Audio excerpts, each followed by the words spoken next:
Yaqin orada bunaqa kitob o'qimagandim. Haqiqiy sof sevgi hikoyasiga shinavandalar yaqinroq keling. Salom Pekin, salom dard, salom muhabbat. Voqealar umuman kutilmagan tarzda start oladi. Ya'ni men chin sevgi haqida deb aytgan asarim xiyonat bilan boshlanadi. Sekin asta asar oqimiga tushib borar ekansiz, u yerda ikki juftlikning taqdiri guvohiga aylanasiz.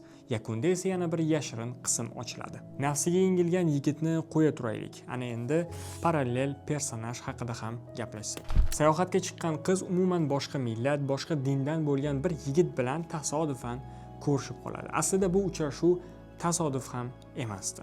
To'g'ri, sayohat bahonasida kelgan Asmo yigit bilan o'rtalarida jiddiy bir munosabatni payqamagan bo'lsa ham, ammo ularning kichik uchrashuvi, ozgina suhbatlashishning o'zi ham yigitni qizga ko'ngil qo'yishi uchun yetarli edi. Yigit o'sha qiz bilan yana bir bor uchrashib qolishni juda xohlaydi. U boshqa dindan ekanligi va yana qandaydir sabablar evaziga o'z ashimasini yo'qotib qo'yishdan qo'rqadi. Chin sevgingizga erishish uchun oxirigacha kurashing, chunki bu yo'lda siz juda ko'p sinalasiz. Yozuvchi Asmo Nadia syujetni yaxshigina bir dramatizmga aylantirishi ham mumkin edi, lekin u kitobxonga asarni mayin hislar orqali yetkazishni tanlagan. Kitobni o'qiganlar izohda fikrlaringizni qoldiring.